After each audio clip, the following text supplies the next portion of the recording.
Hey guys, so today I'm going to be showing you the hoagie making process. If you follow my Instagram, you've probably seen these before, or at least the finished product. And as you can see, I've already cut the bread and put mayonnaise and mustard on both sides. So the next step I'll be showing you is the meat. I'll see you guys there. So for today's hoagie, I'm going to be using this Dietz & Watson charcuterie set that comes with calabrese, salami, and capicola. These are all fantastic meats for a hoagie, and I highly recommend them. As you can see, my opening of this charcuterie set is barbaric, to say the least. I'm using a humongous knife to cut it open, and very narrowly avoiding my fingers while I'm doing it.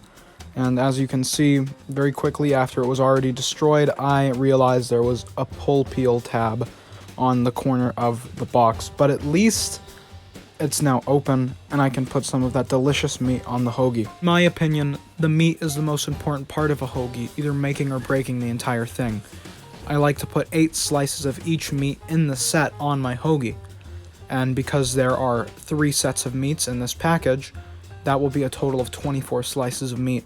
And while it may sound a little excessive, it is necessary because all of the other elements that will later be on the sandwich attempt to drown out all the meat flavors, and if that happens, it just feels like you're eating a bunch of lettuce and tomato. Because the meat is the most important part of the whole hoagie, it's very important to make sure it's of high quality, so be sure to taste some before you put it on the hoagie and make sure it's of fine quality.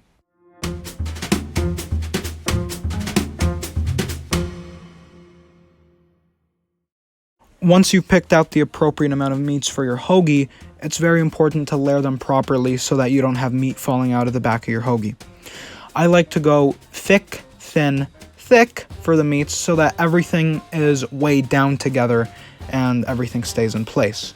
So in this scenario, with the meat that I have, I order it in hot calabrese, then capicola, then peppered salami, so that the capicola, which is in my opinion the best meat in this set, stays inside of the hoagie and has basically no chance of slipping out of the back.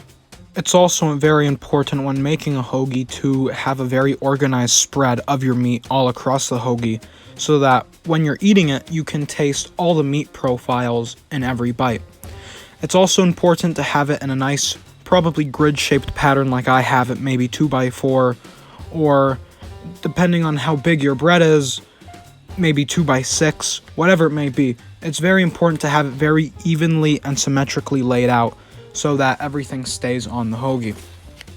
It's also important to remember with a hoagie that everything you put on does not have to be directly on top of the bread.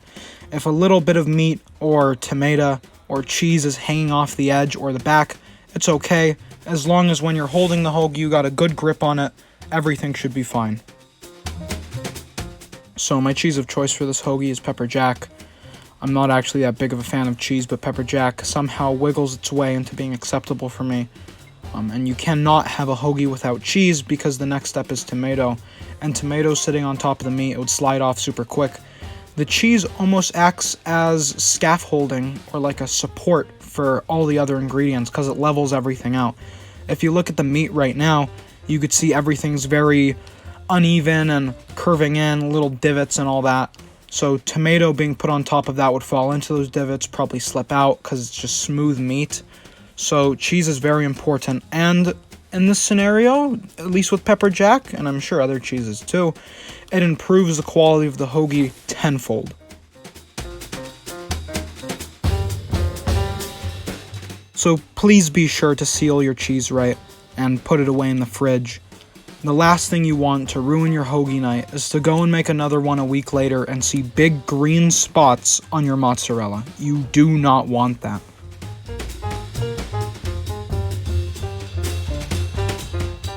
So our next step is going to be tomato. You're probably only going to need 1. Maybe you'll need 2 if you want real thick slices, but if you're cutting it thin enough, 1 will be completely fine. Also, please do not use the butts of the tomato in your hoagie. It's unprofessional and it isn't good. So as you can see with my cutting so far, this knife is very clearly too dull. It's very important to have a nice sharp knife when you're cutting tomatoes so you don't get ugly slices like that one and this one. It's very nice to just glide through the tomato. So you better get a sharper knife if you have a knife like mine that's dull and smashing the tomato, because look at how nice and thin and smooth and clean those cuts are. Look at those tomato slices. You'd see that at a Michelin star restaurant. It's perfect. I love when the tomato comes out like that. I know you can't really manipulate this that well, but try and keep the seeds in the tomato when you put them on the hoagie. It doesn't really do much, but it just makes everything more enjoyable, I guess. Once you're done cutting the tomato to your heart's extent, it's very important to lay out all the pieces and decide what will and will not be used in the hoagie. Now, if you have some pieces that you won't be using in the hoagie, please do not throw them away. It's still good tomato, and if you're putting it in your hoagie, you probably like it anyway, so just eat it. You definitely want to eat those strands too. When it comes to how many slices of tomato you want, obviously it's variable depending on how much you do or don't like tomato. I'm quite a fan of tomato, but I do not want 30 slices of tomato in my hoagie. So a pretty good metric to go off of is how many slices of meat you have on each layer.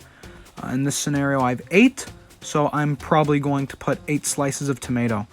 Now, just like with the meat, it's very important to put them in a grid-like pattern so that every single bite you have of the hoagie has some tomato on it. And tomato is so important because it moisturizes the entire sandwich. Sure, at the end I put on certain dressings to make it softer and easier to eat, but the tomato and all the juices that it spreads all over the hoagie are major contributing factors to the moisture. So this step is technically optional, but if you ask me, you definitely need it in a hoagie for it to be truly great, is pepperoncini. When grabbing the pepperoncinis out of a jar, if you have them in a vinegarized jar, please do not just grab them with your fingers. That's gross. I put about 4 pepperoncinis worth in my hoagies. Of course, it's optional how many you might want to put, but what you're about to see is the most important part. In case you weren't aware, pepperoncinis are filled with a lot of liquids, and this is just basically pepperoncini juice. Now, it might seem very minor, but when you're cutting open the pepperoncinis, you definitely want to spray all of that good pepperoncini juice onto your hoagie. You might not think it'll make that much of a difference, but this is like night and day when you try it. And as long as you get it almost equally all over the entire hoagie, it makes a world of difference. When you do put the pepperoncini inside of the hoagie, make sure to chop up all the pieces very thinly, and please do not put in the entire thing. It might seem easier to put in the entire thing and quicker, but when you bite into it, you're probably not going to bite through the pepperoncini, and you're just going to pull out a big, pepperoncini, and it's going to drop on your plate and it's going to ruin it. So I recommend chopping it up into very small sized pieces and just gently sprinkling it all over the hoagie. Pepperoncinis also contain a lot of seeds inside of the pepper itself. These seeds are delicious, and they definitely help the pepperoncini's flavor all over the hoagie, but they slip out very easily when you're cutting the pepperoncini. So by the end of it, you might just want to scoop up some of them, or most of them with your knife, and just push it all off and get it mostly all over the hoagie. Also, if while cutting your pepperoncinis, a lot of the pieces start to fall apart or completely deform to the point where they're no longer recognizable as pepperoncinis, don't feel bad because these peppers fall apart very quickly, but they keep all of their flavor even if they have fallen apart. So make sure you get all of these pieces that you're dicing up on your hoagie.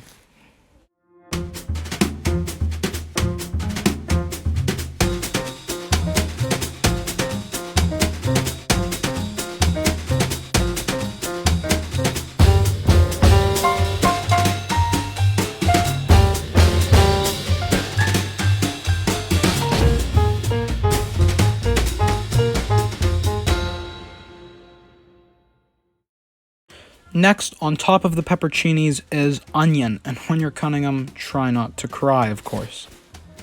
Now, onion is likely the most divisive thing on this entire hoagie. Obviously, not a lot of people like it, and some people absolutely adore it. A lot of people will chop it up into little squares. Some people might leave whole slices in there, like in a burger, or some people might do what I do, and cut it into very thin strands and kind of lay it all across the hoagie. Now, the only thing that is not debatable is the kind of onion that you use. It must be purple. There is no argument here. cannot be white, it must be purple. But ignoring my little rant there, you're probably going to want about 4 slices of onion, and you could do what I do and push out the core and just set it aside. I don't like using the core in my hoagies, or you can slice up the whole thing. It's down to your choice. But for what I do, I like to kind of disassemble all 4 pieces of the onion to a whole bunch of small little rings and start chopping from there. Now, even though it looks like I have a bunch of onion, and don't get me wrong, this is a lot of onion, once you chop it up and you start spreading it across the hoagie, it probably won't even cover the tomato layer, and that's what you want. You don't want your hoagie to be too oniony, because if you put too much onion on, compared to everything else, it'll absolutely demolish the flavor, and all that you will taste is onion, and you obviously don't want that. Now, I am by no means a master chef, but for the onion, you're probably just going to want to not even dice it. You just want to kind of separate everything. You just want to just get at it, chop it into a whole bunch of little pieces so that you can equally distribute it all over the hoagie. Please ignore my very poor cutting form with these onions. As I said earlier, the bigger knife was too dull to really use, and I didn't feel like sharpening it at the moment. So just enjoy dealing with this absolutely atrocious cutting skill.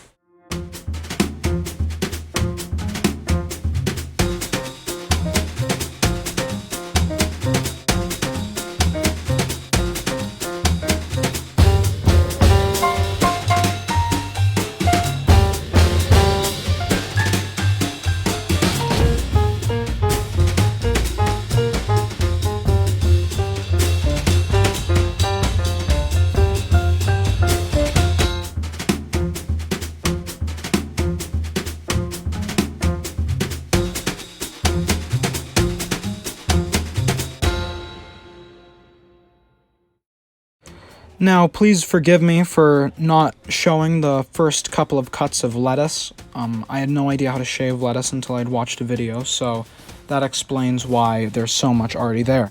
I must apologize for how abrupt the next cut is going to be. My phone died mid-recording and I couldn't fit it all in before, well, it died.